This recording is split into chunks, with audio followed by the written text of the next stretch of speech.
Today, I'm gonna tell you the whole truth about why you shouldn't get a large parrot. First of all, I'd like to say that I'm not of those owners that looked at owning a pet through rose-tinted glasses, got one, faced some difficulties, and now disappointed, and gonna tell you how hard it is. Now, I have had large parrots for 15 years, and this baby is only 2 years old. Her name is Chuda, which is Russian for miracle, and she was my most expected pet, and I knew perfectly well what I was getting myself into and what to expect from this companionship. This baby was bred by me, so to adopt her was my deliberate choice. But since I have experience in keeping various exotic pets, I feel the need to warn everyone that a large parrot is one of the most difficult animals to keep at home as a pet, and it's one of the most problematic creatures, which for some reason is considered a common pet. But taking care of all the physiological and psychological needs of a parrot is a complicated thing, all aspects of which I won't be able to cover in one video.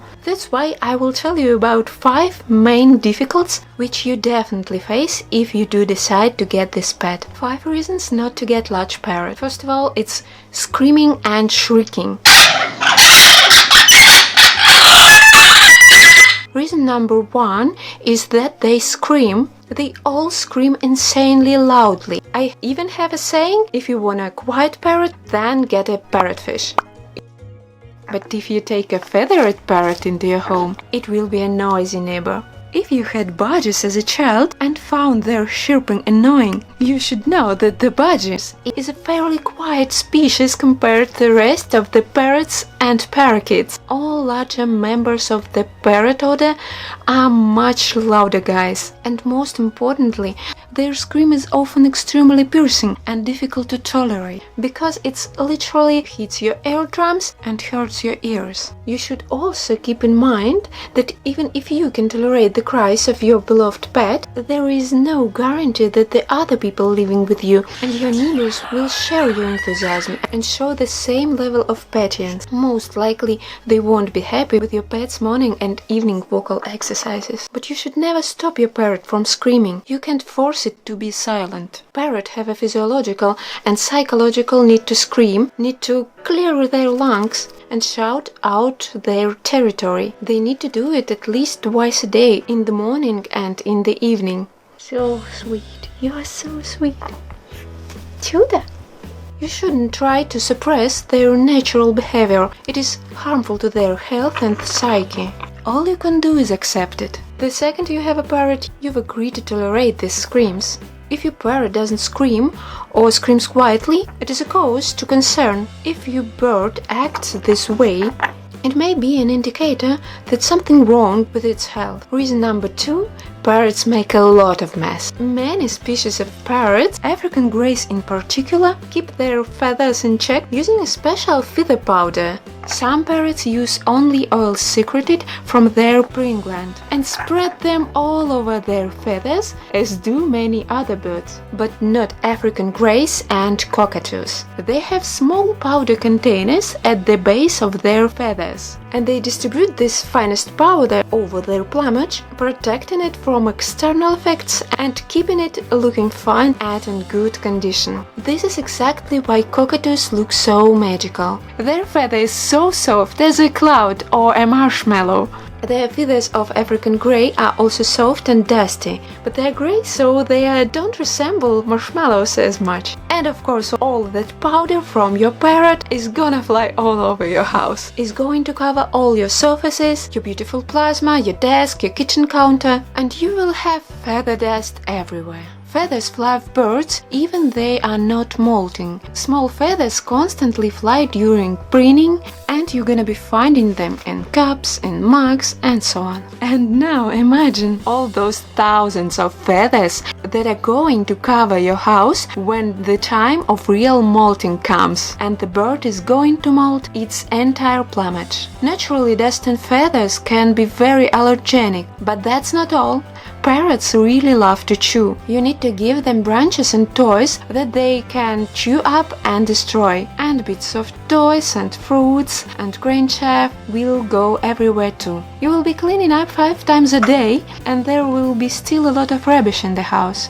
But if you decide that you don't like seeing chips of wood everywhere, and stop giving your parrot stuff on chew it will. First of all, chew up its perch, and secondly, will embark on a mission of destroying your entire house. By the way, if you are fooling yourself into thinking that the abundance of toys will save your house from destruction, then you couldn't be more wrong. The parrot will ignore everything that can be ignored. And of course, a large parrot will be able to chew up fine wooden furniture, wooden or plastic cotton rods, and rip off their wallpaper. They have a knack for destruction, and usually those parrots keepers who understand their physiological needs sooner or later come to a realization that they need to do a bit of remodeling and parrot-proof their house in order to protect it from a destructive big of bigs. They will need to paint the walls, buy metal cotton rods, and the kind of furniture that the parrot can't ruin. Otherwise, you will run into problems letting a parrot out of the cage. So the second point is that parrots are messy, and this mess comes from them and from what they destroy.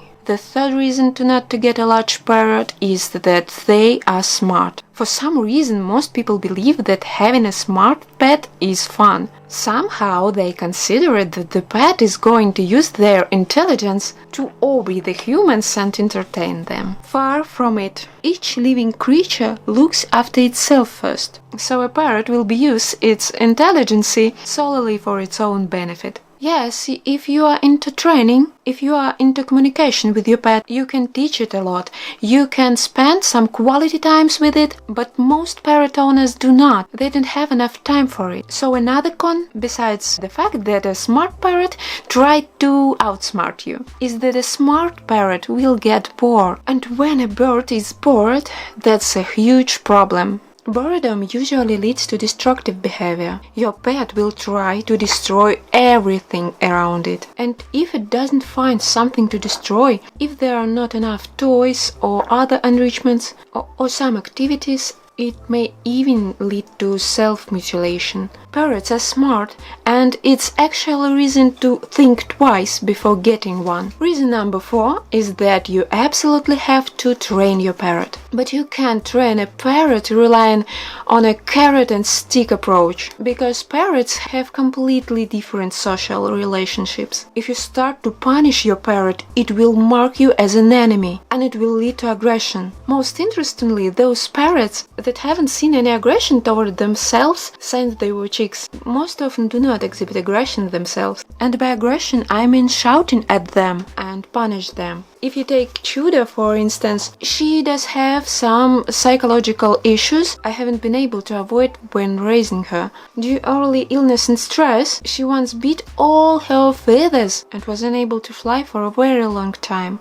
Not being able to fly away from discomfort causes birds to feel very helpless and vulnerable. So this had an extremely negative effect on her psychological state. And despite the fact that African greys, for their nasty temper, my Tudor is a real miracle. She is a really sweetheart, and I think the fact that I only relied on positive reinforcement when training her has played a big role. And many animal psychologists insist that any other training methods are unsuitable for parrots. And if they do something you don't like, for instance make a lot of noise or mess or destroy your apartment or bite you, then it's your problem. Or maybe it's not your pet. And if you are unable to correct their behavior using non-violent methods, then you need to keep the stuff you don't want to destroy out of their reach. Build a bigger aviary with enough personal space for the bird, or figure out another way to keep your valuable things from getting destroyed by your pet. But please never try to get your way by scolding or using other forms of violence. It will only break the trust and will teach your bird to be aggressive. And I must warn you that most often parrots are bad-tempered. Oftentimes they are mean, vindictive, petulant, resentful, so raising them and establishing a trusting relationship can be a challenging task. But it's a must if you want to live in harmony with them. Because after puberty, which large parrots such as African greys and Amazons go through at the age of 5 or 4, their temperament might change due to hormones. And if you lose time building trust when your parrot is still a chick and miss developing things of aggression, then your further life with the pet might become simply unbearable. And fifth reason is one of the main ones. It's the fact that parrots need lots and lots and lots of space. It doesn't matter how good they are in climbing, and they are really good at it, what with their creepy claws and their trusty beak. Nevertheless, they are flying creatures that need to fly as much as possible in order to stay in good shape and keep their respiratory system healthy. I'm not even mentioning the fact you would check that the air in your house is good enough for the parrot, which means having a humidifier if it's too dry in your house, and having an air purifier to capture harmful pollutants that might be present in the air. It generally is also good for your own health, but birds are especially vulnerable to polluted and stale air in homes. So the air needs to be clean. And of course birds need to fly to be healthy and stay in good shape. No industrial sized cage that you might be able to buy is spacious enough even for the tiniest of large parrots. As you can see, my Tudor is a Timney African parrot. She is half-sized of Congo African grey and all popular species of Amazon parrots. And yet, even in largest industrial cage, she can only flap her wings a few times but not fly. That's why it's necessary to let such parrots out to fly when keeping them at home. The more they fly, the better. The most optimal solution would be to keep large parrots in big personal aviaries, so that the bird have their personal space where they would be able to fly constantly. And of course, there is nothing better than having your aviary outside, where there is plenty of sun and fresh air. Of course, we don't have direct evidence which would link conditions in which they are kept to lung problems, such as aspergillosis and other complex diseases. Many wildfire rescue centers report that many wild birds get aspergillosis as well, and it's not necessarily all the birds. Sometimes chicks get sick as well. Unfortunately, birds in general are very susceptible to respiratory diseases, and wild birds that constantly fly outdoors get sick too. But still, it is obvious that the more the bird flies, the better the air flows in their lungs and air sacs. The better is blood circulation and their well-being. In any case, it will have a positive effect on the bird's health. It also increases your pet's lifespan and allow the bird to live a long life, which it deserves. Another thing that indirectly links the condition in which the birds are kept to contracting a respiratory disease is the fact that no giant parrots as macaws and big cockatoos can avoid aspergillosis after having spent from 7-10 flightless years at home. I even feel the need to make a separate video with the title "Never Get Giant Parrots", because keeping such a big birds at home and keeping it healthy is an extremely difficult task. Very few people or zoos can do it. That said, such parrots, if you can successfully deal with all the challenges of keeping them, can really become your close friends, and if they get sick or die, it will be heartbreaking for you as an owner. So it is wise to think twice before jumping into this. And most importantly, parrots are very social creatures and can't stand being alone. Most people think that they really love their pet and that they will always happily spend all their time with their feathered bestie. But a couple of years go by, your relationship with the birds becomes a routine, and sooner or later you start thinking of getting a second one. And it's a good idea not to make a social animal languish in loneliness and get angry from the lack of social interactions, but to get him a friend. Most owners observe great positive changes in the temperament and behavior of their parrots when they get a friend. But when we have two parrots, you can multiply all challenges and difficulties I've mentioned by 2.